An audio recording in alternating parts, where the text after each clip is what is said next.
Greetings smartwatch fans. Ito, babalikan ulit natin ang H11 smartwatch. At sa video na ito, sasagutin natin ang katanungan ng mga smartwatch subscribers natin. Gumagana ba ang H11 smartwatch sa YouTube app?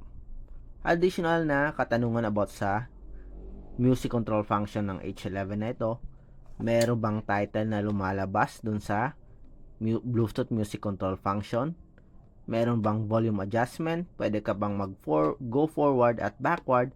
And of course, smooth ba ang operation ng Bluetooth music control pag gamit ang YouTube application? So tingnan natin, papakita natin sa inyo, demo ang sasagot sa inyong mga katanungan. So sa mga subscribers, ito na yung video demo. And of course, kung hindi pa kayo nakasubscribe sa mga bagong open lang o bagong tingin sa ating YouTube channel, subscribe na sa nag-iisang Smartwatch Pinoy TV.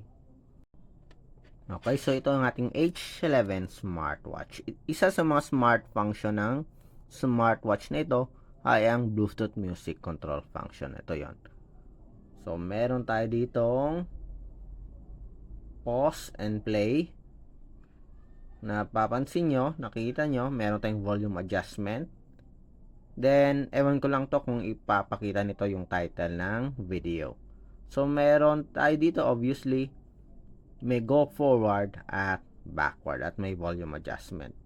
Yung title nga lang, hindi pa natin sure kung lalabas dito o hindi. So, tingnan natin. So, i-open natin yung YouTube application. Meron tayo dito. Nakakonect na tayo sa YouTube. Or nakakonect na tayo sa support app. Laksa Suite app. Ito. Yan. So, wala namang settings for the Bluetooth music control. And ito yung YouTube natin. Tingnan natin. Okay. Magko-connect ba automatically? Ayun nga. So, connected automatically. Low battery level, low bat pa tayo. Pero patuloy natin, tingnan natin, tutuloy natin. So Bluetooth music control. Yan. So yun, may title tayo, lumabas automatically. So tingnan natin, select tayo dito ng ibang video. Yan.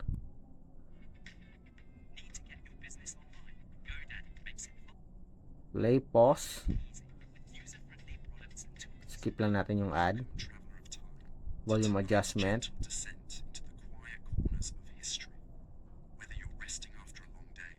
Yan.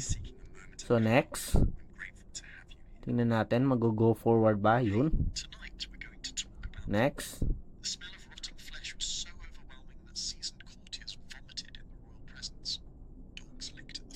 So gumagana naman. Pause.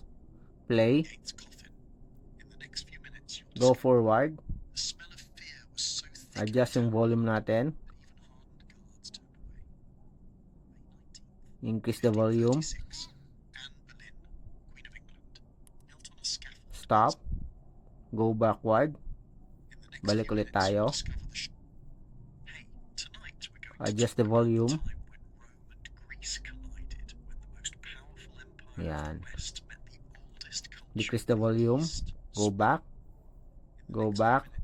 Tingnan natin. Gano'n ba ka? Yun. Mabilis yung connection.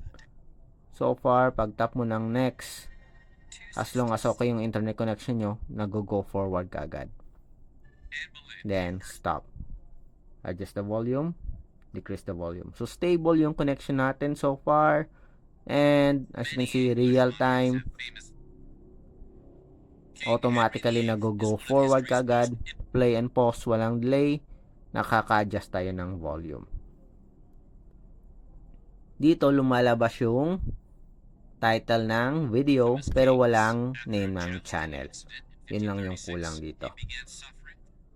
Yan. Stop. Increase the volume. Next. Okay. Yun. So that's it sa ating demo ng ating Bluetooth music control function ng ating H11 smartwatch. And so far, gumagana po sa YouTube application. So, smooth yung connection. We can go forward, backward, adjust the volume, as well as nakikita nyo dito yung title. Katulad yan. Connected pa rin tayo. Stop natin. Yun. Okay, so ito yung pinaka-layout ng ating Bluetooth Music Control, or ito yung pinaka-UI ng ating Bluetooth Music Control function. Okay, so sana nasagot natin yung katanungan ninyo kung meron bang connection or pwede bang makonect sa YouTube.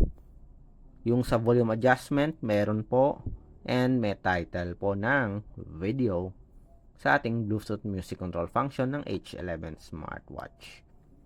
So, sa mga gustong mag-request ng iba pang app, drop lang ng comment sa baba. And of course, sa mga hindi pa subscribers, subscribe na sa ating nag-iisang Smartwatch Pinoy TV. Bye!